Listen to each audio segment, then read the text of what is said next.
magaalada Garowe waxay caasimadda Puntland qaadatay sanadkii 1998 oo ahayd xilligii la aasaasay dawladda Puntland. waxa magaalada xilligaa ku bilowday kobac ummadeed iyo mid dhisme waxa ay la jaan qaaday nidaamkii dawladnimo oo ay ku taliyeen waxgarad iyo siyaasiyiin si wada jir u gurfeeyay danaha dadka Puntland. caasimaddu waxay inta ka soo bilowday isku tashi gudaheeda taasoo sare u qaaday sugnaanta xagga amniga iyo horumarka dhinaca mashaariicda dhismayaasha iyo kaabayaasha dhaqaale.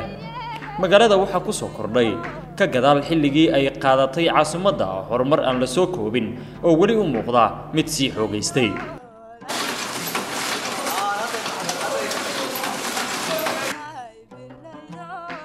Garowe waxay u qaybsan tahay xaafado si isku xiran maamulkoodu uu hoos yimaado maamulka degmada Garowe.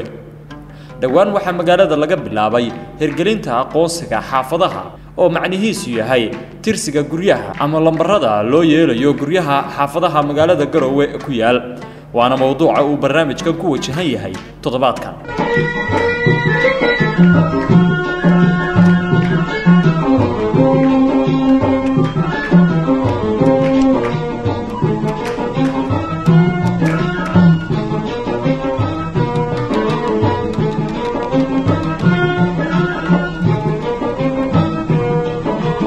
waqtiyada adduunyada waa kuwa iswado isweydaaranaaya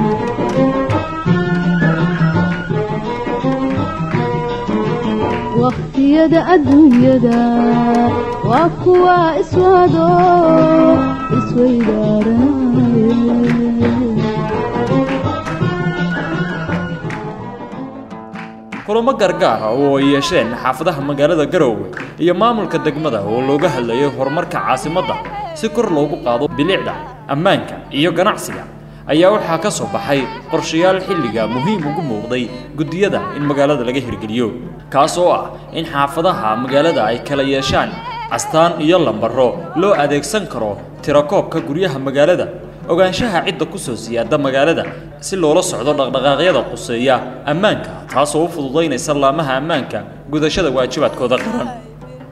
dawladda hoose oo ururisay xogta laga wada dooday ayaa ku darsatay waxqabadkeedii qorshaysnaa sanadkii 2014 iyo 2015 sida uu sharaxay duqa degmada Garowe. بسم الله الرحمن الرحيم. عبد الغالي iyo telefishka Puntland TV waa maasantiin qorshaha samaynta nambarada guryaha wuxuu ahaa qorshe runtii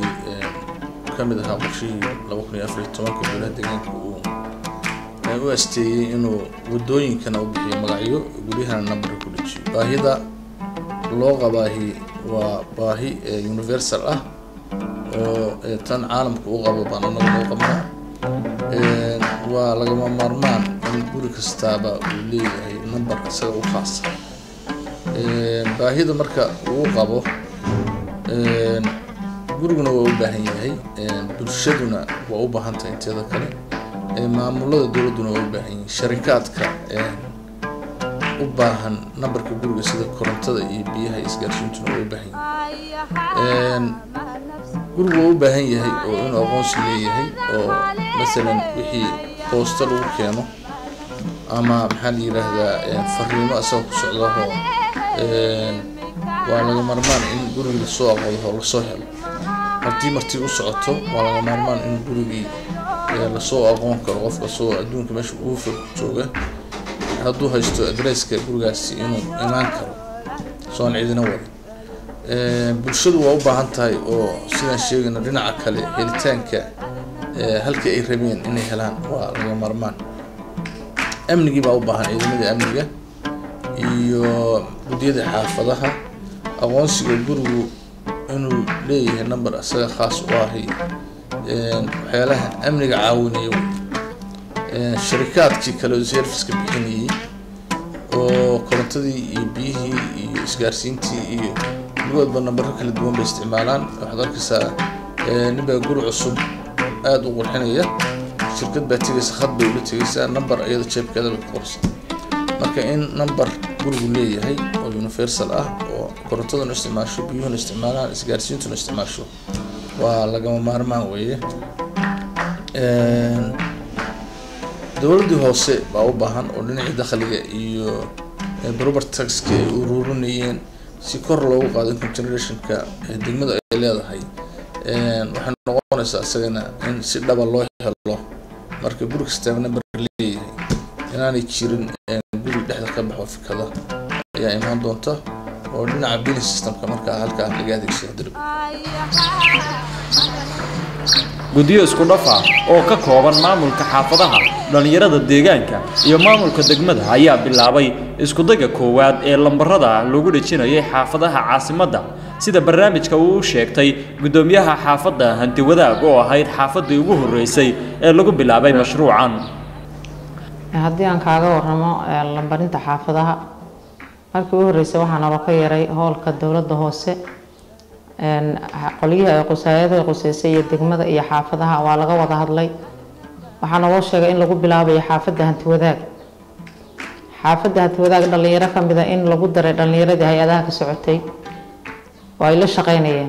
in annagana la yiri macnaha caqabado oo intaas ka hor yimaadaan la shaqeeyo dhalinyarada lambarinta wada waa intaas oo dadku caqabado ka hor keenaan haddii ay sida ahayd dhalinyaradii iyagaaba bilaabeen iyagaanba noo soo sheegin laakiin aan ogeyn maalintii ay bilaabayeen lambarintii way bilaabeen anoo gurigeyga jooga ayay iigu yimaadeen iyagoo soconaya albaabadii hore runtii caqabado badan baa kaga yimid garaaca markay maqlaan bay waxay dhahaan warnada albaabada naga jabinin maxay wax garaacayaan annaga kuwa gurigayaga abaa yiri saana balukaadii hawshaan hawl innaga dan inoo aweeye sidii bay caruurtii ku lambariyeen xaafadoo dhanna waa laga dhameeyay hawshii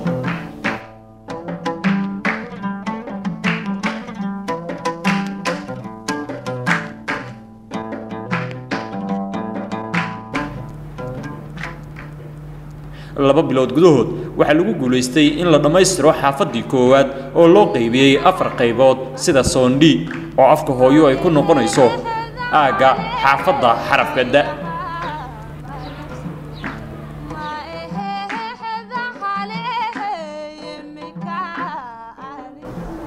hadda aan wadno laba bilood u dhameysay soofa waxaan dhameynay xaafadda hanti wadaag oo aan u qayminay 4 qaybood Son B iyo Son B Son C iyo Son D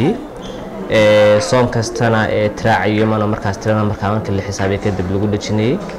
kadib waxa loo gudbi doonaa 4 xaafadood ka mid ah magaalada xaafadda Fastagos ama Kodagos loo yaqaano xaafadda Hodon xaafadda Horseed iyo xaafadaha kale oo mataqaanaa magaalada kamid ah loo gudbi doonaa marka saddex xaafad marka dhamaan kadib waxa wareegi doonaa qaybta kale ee maxaa la yiraahdaa ku xigta tartan xagga horumarka ee ka dhex jira xaafadaha magaalada Garowe waxay u muuqdaan inay kaalin muhiim ah ka ciyaareen mashaariicda horumarineed ee laga hirgeliyay magaalada Garowe inkasta oo sida guddigu sheegay xaafaduhu ay si qorsheysan isugu xigaan ayaa haddana waxa muuqata dadaalo dheeriya iyo wacyigelino ay bilaabeen qaar ka mid ah xaafadaha magaalada Garowe kuwa oo xaafadda gudaheeda ay isku wacyigelinayaan sida ay ugu kala horumari lahaayeen xaafadda kale in ay kaga horumarto mashruucan lambarada loogu dhajinayo xaafadaha magaalada Garowe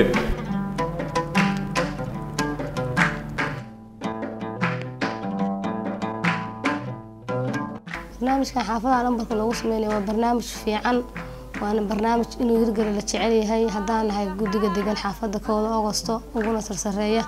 barnaamijkan wuxuu nooga fududeynayaa lambarinta xaafadaha marka lagu dhajiyo waxaan ogaanaynaa xaafadaha wixii soo degay iyo wixii ka guuray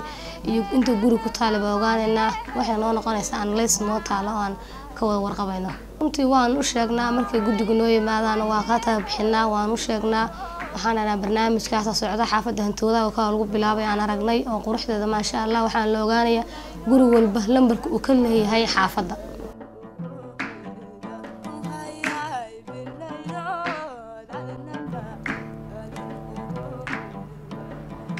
dakhliga ku baxaya qorshahan sida samaynta lambarada oo si casri ah loo naqshadeeyay oo ka kooban biro lagu dhajinayo albaabka iyo lambaro si xardhan loogu buufiyay ayaa waxa iska kaashanaya dawladda hoose ee degmada Garowe iyo hay'adda UN Habitat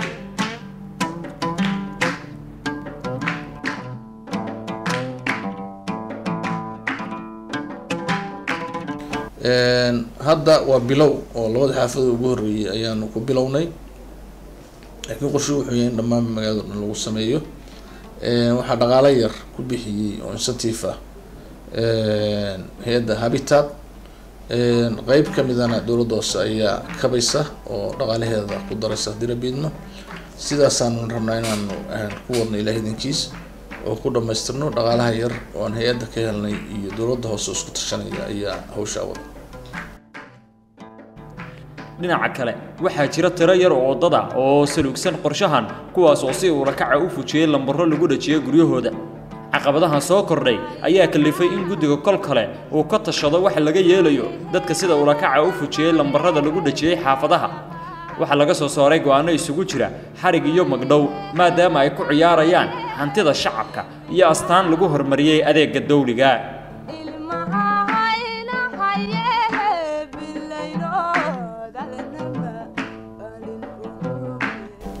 runtii waa jirtaa dadka hor yimid oo runtii aan fahamsanayn qaarkood waaba fujiyeen waxaan sameynay wacyigelin runtii waa sameynay ogdiyada xaafadaha waa la shirnay barnaamijkaas inuu socon doono oo guryaha lagu dhajin doono nambaradaasi waa loo sheegay waan laga wacyigeliyey boqolkiiba 99 dadku waa soo dhaweeyeen oo aad iyo aad bay ula shaqeeyeen dadkii hawshaa waday way jiraan boqolkiiba 1 ama dhibaateynaya shaqaalaha ama marka laga tagaba fujiya oo dib maxaa la yiraahdaa halkaas ay noqoto in marka inta sharciga la adeegsado ciidan loo tago qofkii la soo xiro dib loogu dhijiyo dhaqaalihii iyo kharashkii lagu dhijinay xataa saga laga qaaday way dhacday wana soo martay wax kastoo cusubna hadee marka hore faham la'aanta iyo wacyiga yar awgiis waa jiraysaa in boqolkiiba 1 iyo wax la mid ah ay ka hor inay kala dhantaalaan dhulka horumarkiisiyo dhismaha iyo hawlaha inay kala dhantaalaan dhulka horumarkiisiyo dhismaha iyo hawlaha kana badan noloshaada ugu tilmaane oo dhigayo wala kuma dhaafno kan u dhawaaqane dhagta ugu sheegnay dhowrsanna waayo wala kuma dhaafno kana badan noloshaada ugu tilmaane oo dhigayo wala kuma dhaafno kan u dhawaaqane dhagta ugu sheegnay dhowrsanna waayo wala kuma dhaafno lambarintu macnaha waxay wax u taraysaa waxa weeye xaafadda xataa hadda guriga aad doonaysid sidoo kale ama guri dhib ka dhacay lambar lagu tilmaamo ayuu leeyahay ammaanka xaggiisa waxbay ka taraysaa xaafadda tilmaanta la isu tilmaamayo haddii dhibaato ka timaado waxbay ka qabanaysaa waxyaalo badan oo faa'iido ah bay leedahay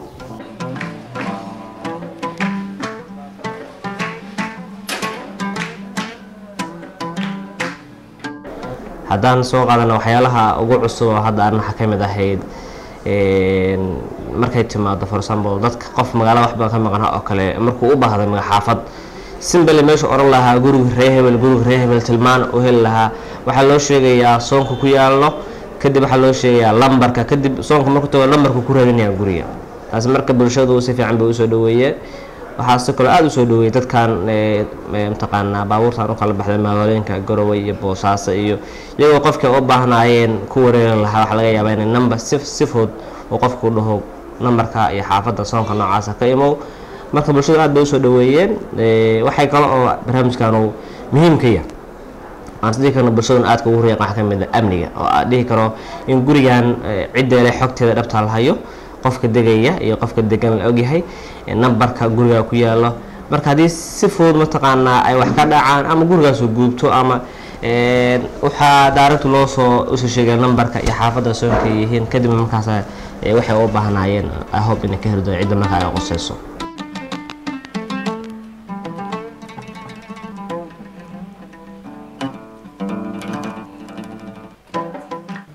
hadda wasaaradda arrimaha gudaha dawladaha hoose iyo horumarinta reer miyiga ayaa iyana sidoo kale qorsheynaysa in talaabadan ay noqoto mid guud ahaan laga hirgeliyo magaalooyinka waaweyn ee deegaanada Puntland si looga faa'iideysto xagga horumarineed xag dhaqaale iyo xag amni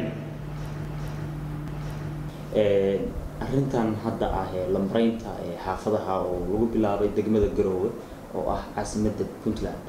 ma idin qorshaysan tahay ka wasaaradda arrimaha gudaha ahaan in arrintan maadaama Garowe ay ku tallaabsatay in degmooyinka kale loo gudbiyo Garowe inta ka dhiman la dhameystiro dowladnimada muxuu ahaa dalkeena barnaamijkan nambraynta guryaha waa barnaamij tijaabo ahaa muddana gacanta lagu hayo la waday degmooyin badan buuna ka hirgalay oo hadda Garowe oo kala ah kaliya aan ku sinnayn oo ah 7 degmo oo ka socda mashruucan GPLG-ga waxyaabaha ugu weyn oo laga lahaa barnaamijkan waxa weeye oo muhiimadiisu ay ahayd in la helo tirakoob dhaba guryaha ku yaala degmadaas iyadoo looga gol leeyahay dhaqaalaha amniga iyo maamul wanaaga oo muxuu ahaa qof walba oo muwaadin oo guri ku leh deegaanka inuu leeyahay canshuur bixiye inuu yahay dawladda hoosena uu number ku leeyahay gurigiisu oo aan lagu khaldaminin iyo in istiraatiijiyada magaalooyinka waaweyn ee caasimadaha ay helaan istiraatiijiyad qofka aan aqoonin uu ku garan karo meesha u socdo dariiqa haday tahay magacyo loo sameeyay haday xaafado iyo guriyo tahay number loo sameeyay in marka uu ku garan karo guriyihii iyo xaafadihii iyo numberadii uu ku garan karo gurigii iyo in marka dakhli abuur la sameeyo dakhli la abuurinayo dakhli la ururinayo dakhli abuurkaas inuu imaan karo lacagtaas la soo ururinayay inay imaan karto in numberka guriga loo sameeyay dakhliga lagu ururinayo hadii la hayno marka taas ayaa waxa la rabaa hadii la hayno iyadana inay qorshe idin noo ahaato oo ay maaragtay ay ka qayb qaadato marka magaalada Garowe hadda waa la bilaabay magaalooyinka kale tan hadda waa la wadaa oo shaqadii gacanta ku socotaa runtiina waxa weeye waxaan isleeyahay magaalooyinka waaweyn oo dhan oo hadda Boosaaso Gaalkacyo Garowe Qardho meelahaas oo dhan hadda kulay waa arrin hadda ka bilaabatay oo laga wado Garowe uun bay hadda joognaa oo aan aragnaa istiraatiijiyadeeduna waxay tahay istiraatiijiyad fog oo la rabo in qof walba ay oo Garowe guri ku leh uu number gooniya lahaado waa tahay marka laga soo tago bulshada kale loo adeegayo waxa jirta agaasimayn hay'ado dawliya oo inta badan wada shaqeyntoodu ay muhiim u tahay dhismaha dawladda sida wasaaradda arrimaha gudaha iyo wasaaradda amniga oo kale bal haddii si gaar ah u soo qaadano qodobkaas talaabada magaranaysa ay ku soo kordhin karto in lambar loo sameeyo oo wasaaradda amniga iyo shaqadeeda wasaaradda arrimaha gudaha ay kala lahayd ugu fududeyn karto bal inaad shacabka labada qaado shaqo marka xagga amniga markii laga eego wasaaradda arrimaha gudaha iyo wasaaradda amnigu waa mataano way walaalo weeye wax badan bayna ka wada shaqeeyaan oo xagga security-ga iyo khuseeya internal security-ga oo dhan iyaga ka shaqeeya barnaamijyo badan baan iska soo galnaa community policing ka wada shaqeynaa daris wanaagan ka wada shaqeynaa xaafadaha iyo nabadgelyada ka wada shaqeynaa guudiyada xaafaduhu waxay la shaqeeyaan booliiska la shaqeeyaan waxyaalahaas dhan baan ka wada shaqeynaa oo xiriir ka leenahay marka tani waxay fududeynaysaa qofka kontanka guri mas'uulka ka ah ya inuu aqoonsan yahay kontankiisa guri iyo kontanka number ay kala leeyihiin booliisku inuu haysto numberadii si fudud inuu ku heli karo meesha suspect uu ka jiro dhibaatada ka jirto waxay u fududeynaysaa marka talaabooyinka ay qaadayaan aga security-ga bay u fududeynaysaa annaguna waxaanu siinaynaa maaragtay markaas numberski guryaha iyo wixii dhan u baahdaan ay inaga helayaan oo ay kala shaqeeyaan degmooyinka waad ogtahay taliyaha qaybta iyo taliyaha saldhigga iyo kulli waxa weeye gobornatorihii iyo degmadu isku xiran yihiin oo shaqadii ay qabanayaan marka xiriir joogto ah baa naga dhaxeeya wasaaradda amniga dawladda Puntland waxa ay ka mid tahay wasaarada uu si toos ah mashruucan xiriir ula yeelanayo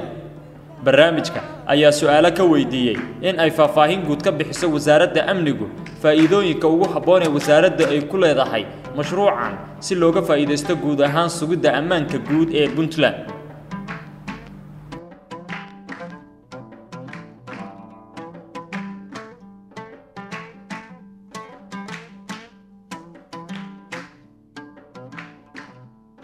ay arrin muhiim ah oo runtii wax weyn ama qayb weyn oo muhiim ah ka qaadanaysa dhinaca amniga ama ilaalinta iyo sugidda amniga muwaadiniinta iyo cid kastoo Puntland ku nool sababtuna waxa weeye runtii dee marka lagu yiraahdo halka waxba ka dhacay ama meel heble waxaasaa ka jira iyo marka lagu yidhaahdo guri hebel guriga lambarkaa leh waxaasaa ka jira ama shaki baa naga galay way kuu fududahay in markaas adoo lambar ku socdaan lambar isticmaalaya inaad si fudud u heshid xogta guriga lagu tilmaamay ee lambarkaas leh dhanka kale waxay qayb ka tahay marka xaafad la yiraahdo ama barnaamijkan walaalaynta booliiska iyo bulshada wuxuu aad iyo aad ugu fududeynayaa gudiyadii xaafadaha iyo booliiskii iyo dhammaantooda ama ciidanka amniga in ay iyagoo aan magac isticmaalayn iyagoo aan cid tilmaamayn qofkii markii uu ciidankii la soo xiriirayay amniga uu yiraahdo guriga lambarkaas leh dadka degan waan ka shakinay ama qof aan aqoon baa degan ama gurigaas xaaladiisa iyo dhaqdhaqaaqiisa ha lala socdo si fudud markaas ciidanka amniga isaga hawshiisa ka qabsanaya oo baaraya ama ogaanaya haddii loo soo tilmaamana tilmaantaa ku tegaya marka annaga waxaanu aaminsanahay ilaa iyo xad inay tahay hawl loo baahnaa oo runtii ahmiyaddeeda leh waan soo dhaweynayno runtiina waxtar gaaray leedahay waxaana runtii aad u rajaynayaa in dadweynuhuna nala soo dhaweeyaan ama ay qayb ka qaataan ma aha in iyaga calaamad gaara loo sameynayo ama dan gaara laga leeyahay qodobka koowaad dhinaca dowladaha hoose iyo arrimaha gudaha iyo iyaga waxay u tahay ahmiyad iyo muhiimad la socoshada guryaha tirada guryaha iyo xaafadda inta guri ku taalla iyo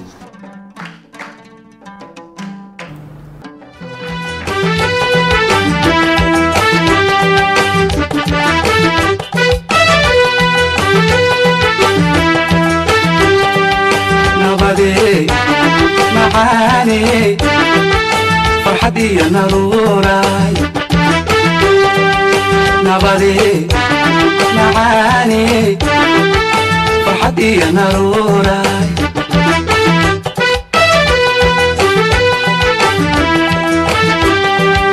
منك ما مرمولا انت من ناحو بحرمة لها قبلي مو هددنا حشك فوشي يربا كنا تشير نحسكم ما تحقيري عكوية كان نحلي إيا ديباتيو كلا وحنا استيحي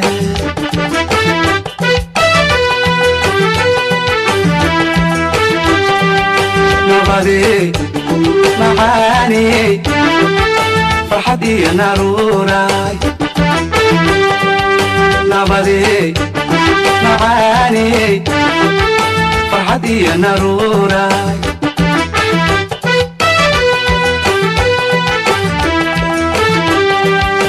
إنك ما مرمولا أنت من ناحو لحرمة لها قبلي مو هددنا حشك فوشي يبقى كنا تشير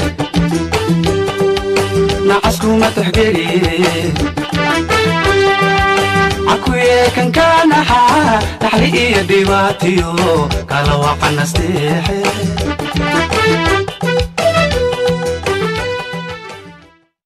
guud ahaan daawadayaal intaas ayaan ku gabagabeynayaa barnaamijkii gaarka ahaa ee aan ku eegaynay horumarka magaalada Garowe gaar ahaan lambarada lagu soo kordhiyay xaafadaha magaalada Garowe